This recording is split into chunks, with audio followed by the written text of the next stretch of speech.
샬롬. 7월 2일 이슬기도 오신 여러분 환영합니다. 우리 암송하고 시작하도록 하겠습니다. 할렐루야 내 영혼아 여호와를 찬양하라. 나의 생전에 여호와를 찬양하며 나의 평생에 내 하나님을 찬송하리로다. 한 번 더 하겠습니다. 할렐루야 내 영혼아 여호와를 찬양하라. 나의 생전에 여호와를 찬양하며 나의 평생에 내 하나님을 찬송하리로다. 시편 146편 1절에서 2절 말씀. 아멘. 오늘 우리가 살펴볼 말씀은 여호수아 4장, 시편 129에서 131편, 이사야 64장, 그리고 마태복음 12장입니다. 내 본문을 체험이라는 관점에서 함께 살펴보도록 하겠습니다. 자, 여호수아 4장입니다. 이스라엘 백성들이 요단강을 마른 땅처럼 건넌 사건은 단순한 기적이 아닙니다. 하나님께서 약속하신 가나안 땅 정착의 첫 단계로서 출애굽의 그 홍해 도하와 연결되는 구원 역사의 연속성을 보여줍니다. 12개 지파가 각각 돌을 가져와서 기념비를 세운 것은 개인의 체험을 공동체의 기억으로 승화시키는 의미입니다. 이는 하나님의 은혜가 개인을 넘어서 공동체 전체에 임하며 그 체험이 다음 세대로도 전승되어야 함을 보여주죠. 우리도 하나님의 은혜를 체험할 때 그것을 기념하고 나누어야 하겠습니다. 이사야 64장입니다. 이사야는 하나님의 임재에 대한 강렬한 갈망과 동시에 하나님의 침묵을 체험합니다. 이는 신앙인이 경험하는 영적 갈등의 전형을 보여줍니다. 하나님께서 강림하셔서 산들이 진동하기를 바라지만 현실은 죄악으로 인한 하나님의 진노와 침묵입니다. 그러나 이런 절망적 상황에서도 하나님을 우리 아버지라고 부르며 최종적인 소망을 포기하지 않습니다. 이는 참된 신앙 체험이 순탄한 가운데서만 오는 것이 아니고 오히려 어둠과 침묵의 시간을 통해 더욱 깊어질 수 있다라는 것을 우리에게 보여줍니다. 예수님의 치유 사역은 단순한 병 치료를 넘어 하나님 나라의 임재를 보여주는 표징입니다. 이 12장에 나오는 손 마른 자의 치유는 안식일 논쟁의 맥락에서 일어나면서 형식적인 율법 준수보다 생명을 살리는 것이 하나님의 뜻이라는 것을 보여줍니다. 이 벙어리 된 자의 치유는 귀신 축출과 연결되어서 영적 해방의 의미를 담죠. 이러한 체험들은 목격자들에게 예수님이 누구인지에 대한 근본적 질문을 던집니다. 누구신가? 라는 거죠. 참된 체험은 단순한 기적 목격을 넘어서서 예수님을 그리스도로 고백하는 신앙 결단으로 이어져야 합니다. 계속해서 시편 130편을 중심으로 해서 깊은 곳에서 만난 하나님이라는 제목으로 말씀을 전해보겠습니다. 깊은 곳에서 여호와여 내가 주께 부르짖었나이다. 시편 130편의 첫 구절입니다. 여기서 깊은 곳이라는 말은 히브리어로 마마킴인데 바다의 가장 깊은 시면을 의미합니다. 시인은 지금 인생의 가장 어두운 나락에서 하나님을 부르고 있습니다. 우리는 모두 인생에서 이 깊은 곳을 경험하죠. 질병으로 고통받을 때, 인간관계가 깨어질 때, 여러 어려움, 경제적인 어려움 처할 때, 자녀 문제로 밤잠을 이루지 못할 때 우리는 깊은 곳에 빠지게 됩니다.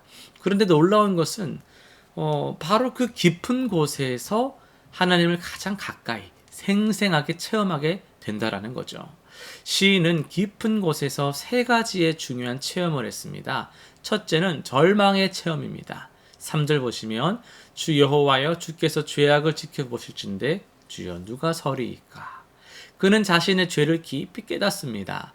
하나님 안에서 의로운 사람은 아무도 없다는 것을 절절하게 느낍니다. 이것은 무서운 체험이에요. 하지만 동시에 꼭 필요한 체험입니다. 자신의 진짜 모습을 아는 것, 하나님 앞에서 완전히 무력한 존재임을 아는 것에서 참된 신앙이 시작되기 때문입니다. 둘째는요, 은혜의 체험입니다. 4절을 보시면 그러나 사심이 주께 있음은 주를 경외하게 하심이니이다. 절망의 끝에서 시인은 놀라운 발견을 합니다. 하나님께는 용서함이 있다는 것입니다. 이것은 단순한 그렇구나 지식이 아닙니다. 깊은 곳에서 체험한 생생한 현실입니다. 죄로 인해 정죄받아 마땅한 자신을 하나님이 용서하시고 받아주신다는 것을 깨달을 때 그 감격, 감사는 이루 말할 수 없습니다. 셋째는요, 어떤 체험이냐면 기다림의 체험입니다. 내가 5절 6절 보시면 내가 여호와를 기다리며 내 영혼이 기다리며 내가 주의 말씀을 바라는도다. 파수꾼의 아침을 기다림보다 내 영혼의 주를 기다리는 것이 더하도다.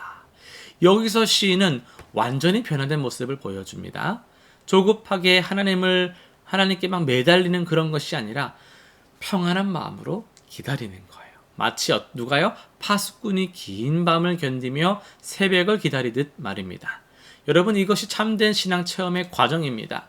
절망에서 시작해서 은혜를 발견하고 마지막에는 평안한 기다림에 이르는 것이죠.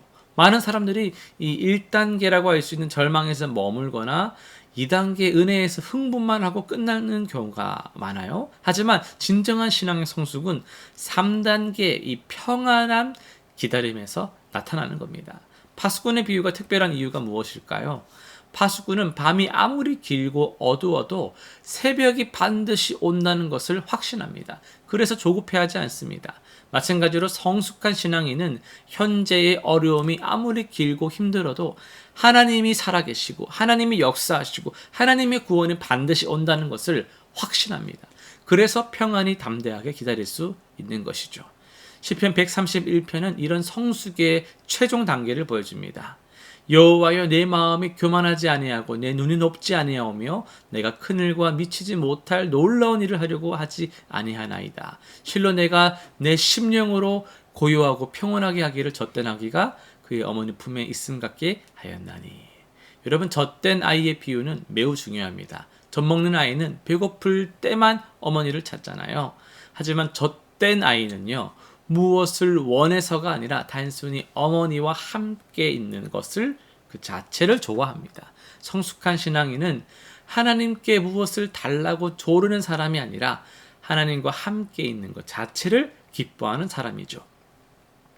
깊은 곳의 체험은 피하고 싶지만 그곳에서만 만날 수 있는 하나님이 계십니다. 순탄할 때는 몰랐던 하나님의 깊은 사랑과 신실하심을 깊은 곳에서 발견하게 됩니다. 중요한 것은 그 깊은 곳에서 어떤 체험을 하느냐입니다. 원망과 불평으로 끝날 수도 있고 은혜와 성숙으로 이어질 수도 있습니다.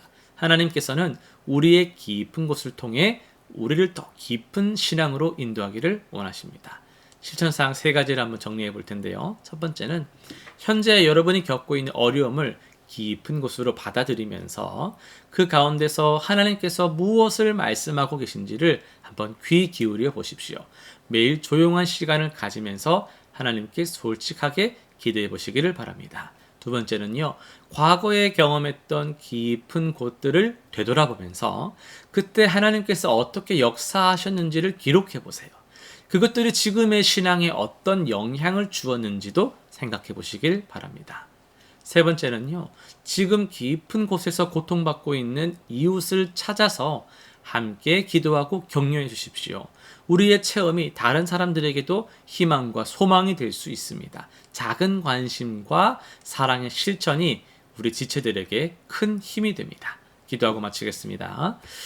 깊은 곳에서도 우리를 포기하지 않으시는 하나님 아버지, 때로는 우리가 감당하기 어려운 시련과 고난을 허락하시지만 그 모든 것이 우리를 더 성숙한 신앙으로 이끄시는 하나님의 사랑임을 믿습니다. 절망 가운데서도 주님의 용서하심을 체험하게 하시고 조급함 대신 평안한 기다림을 배우게 하여 주옵소서. 우리의 마음이 젖된 아이처럼 주님 안에서 평안하게 하시고 깊은 곳의 체험들이 주님께 더 가까이 나아가는 디딤돌이 되게 하여 주옵소서. 예수님의 이름으로 기도드립니다. 아멘.